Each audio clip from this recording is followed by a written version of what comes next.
everybody. We are at our first stop on our epic journey this summer, and we are at the Coca-Cola Museum in Vicksburg, Mississippi. So we haven't even made it out of Mississippi yet, but we are going to today.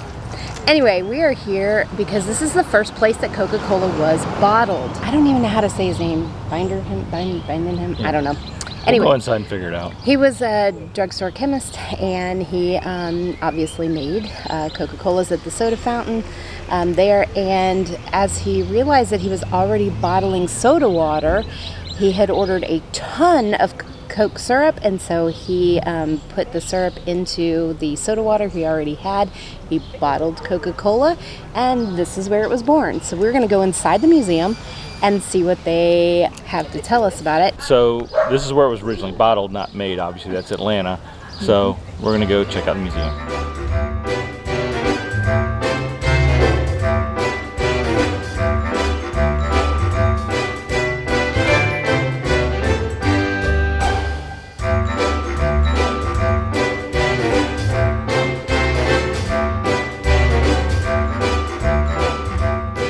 So we are deep inside. Ooh, there's an echo. We are deep inside the Biedenharn Coca-Cola Museum in Vicksburg, as we just said outside. And right here behind us, this is a replica of the contraption, I guess is the best word for this, is a contraption that Joseph Biedenharn, or however you say his name, sorry if I'm butchering it. Biedenharn. He bottled Coca-Cola for the first time. And not just Coca-Cola, this is the first time any soft drink was bottled. So that's how huge that is. So think about our lives today. You go to a gas station or a grocery store and you buy bottled sodas all the time. Well, that didn't exist until this guy came up with the bright idea to do it. And he came up with this contraption to do it. So we've got the syrup supply way up here, so it can be gravity fed down. And there's the bottle thing right there. The filler. And the carbonator and the gas generator. Gas generator? I think it's tacos in there. That's what powers the gas generator. Of course you need carbonation, and all that goes right in there. And it's just that easy. But nobody thought of it before, not even Coca-Cola themselves. So the first place it was bottled and the first place it was mass-produced bottled was right here in Vicksburg. Let's see what else we can see around here.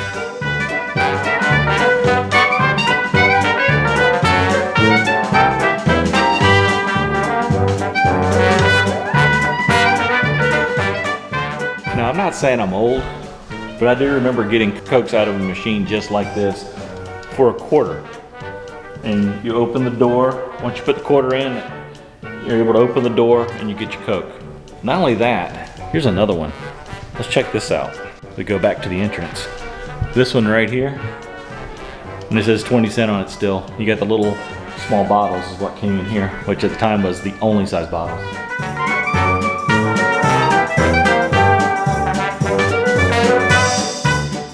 So a cool fun fact, from around 1894 when they first started selling Coke here, first started selling Coke period, until around 1920 something I think it was, Coke, well a glass of Coke at the time because you couldn't buy it in bottles yet, it's a nickel. It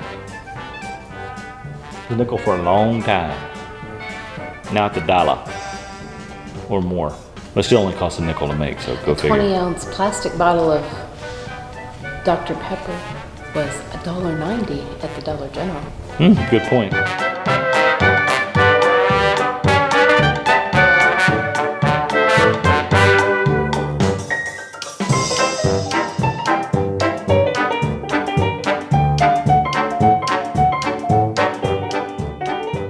Okay, now I have never actually used one of these soda machines. You put your, well, used to be a nickel, you can see. That's probably what's behind there. I'm not touching it. I'm not touching it, I'm not touching it. Now it's a dime.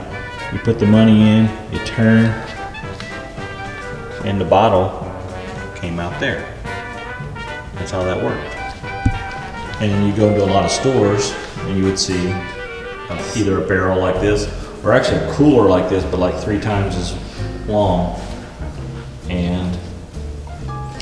down in the bottom there, where it says bottle storage. That's where they store the extra bottles. So somebody with clerk or whatever would come up, take the bottles, put them back in whenever it needed to be refilled. Bottle opener, caps go in there.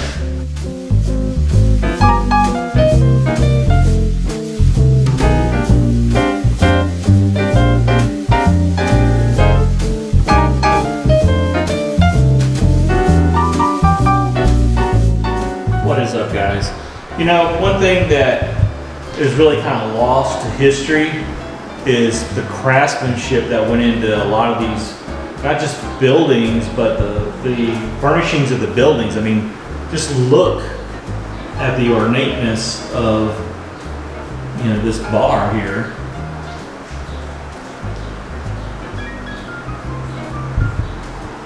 I mean, that's handmade, folks.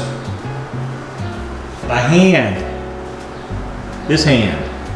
Well, not this hand, but you know, somebody's hand. So let's see how many of me we can see here. Get out of the light. Get way out of the light. And see, now it's just nothing but a lot of Michael. And I say a lot because, you know, two's too many. So we're actually locked out of the museum now. I blame these people right here. It may have been user error. Oh, we're not locked out. Remember opening and closing doors, lefty, loosey, righty, tighty. Well, righty's Lucy. Lefty's tighty here. Lucy, you got some splaining to do.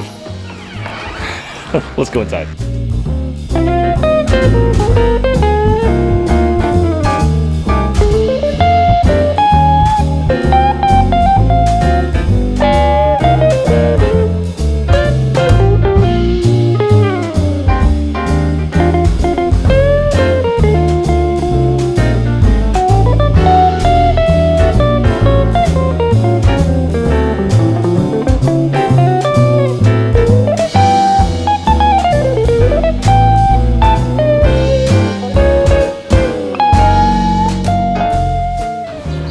Well, that was kind of quick, but really a lot of fun and really cool.